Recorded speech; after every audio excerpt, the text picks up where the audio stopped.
विधानसभा निवडणुकीच्या तोंडावर शरद पवारांचं राजकीय पक्षांना धक्कातंत्र सुरूच आहे।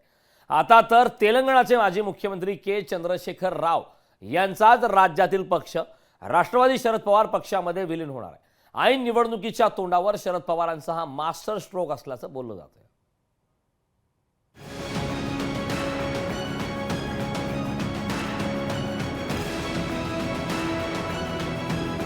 राज्यात विधानसभा निवडणुकीची घोषणा होण्यासाठी अवघा काही कालावधी शिल्लक राहिलाय। त्याआधी राष्ट्रवादी शरदचंद्र पवार पक्षात जोरदार इनकमिंग सुरू आहे। अनेक जण शरद पवारांसोबत काम करण्यासाठी उत्सुक दिसतायत। अशातच तेलंगणातील के चंद्रशेखर राव यांनी स्थापन केलेली भारत राष्ट्रीय समितीची राज्य कार्यकारिणी पूर्णपणे शरद पवारांसोबत जाणार आहे। येत्या 6 ऑक्टोबरला राज्यातील बीआरएस पक्ष पूर्णपणे राष्ट्रवादी एसपी मध्ये विलीन होणार आहे। शरदचंद्र पवार साहेबांच्या नेतृत्वाखालील राष्ट्रवादी काँग्रेस पक्षामध्ये प्रवेश करण्याचा निर्णय घेतला। रात्री आमची पवार साहेबांबरोबर 40-45 मिनिट चर्चा झाली।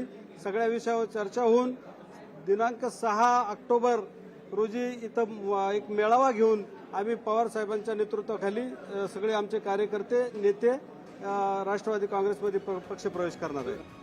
बीआरएस पक्षातील प्रमुख नेत्यांनी काल आणि आज पुण्यात शरद पवार आणि सुप्रिया सुळेंची भेट घेतली। आगामी विधानसभा निवडणुकीमध्ये राष्ट्रवादी एसपी पक्षासोबत काम करण्याची इच्छा व्यक्त केल्यानंतर शरद पवारांनीही ग्रीन सिग्नल दिला। त्यातले बरेच लोक आज पवार आमच्या पक्षात येण्याची इच्छा त्यांनी मी अकोल्याला असताना अकोले नगर याच्यात आमची भेट झाली। त्यांना मी पवार साहेबांची भेट घ्यायला सुचवलेलं, त्याप्रमाणे बहुतेक आज भेट झालेली दिसते। सगळे बीआरएसमध्ये जे लोक गेले त्यातली बहुतांश लोक आमच्या पक्षात येण्याची त्यांची इच्छा आहे। बीआरएसची स्थापना झाल्यानंतर काही काळ या पक्षाचा बोलबाला राहिला। महाराष्ट्रातील ग्रामीण भागातील नेते बीआरएस पक्षात प्रवेशही करू लागले, पण लोकसभा निवडणुकीत पक्षाची पुरती दाणादाण उडाली। वर्षभरापूर्वी राष्ट्रवादीत मोठी फूट पडली।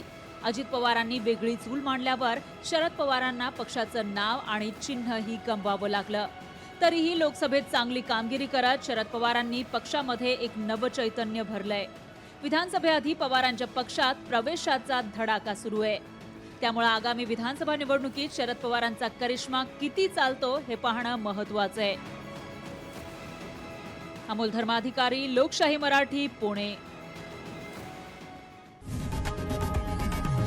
लोकशाही मराठी ऐका, पहा, जागरूक रहा।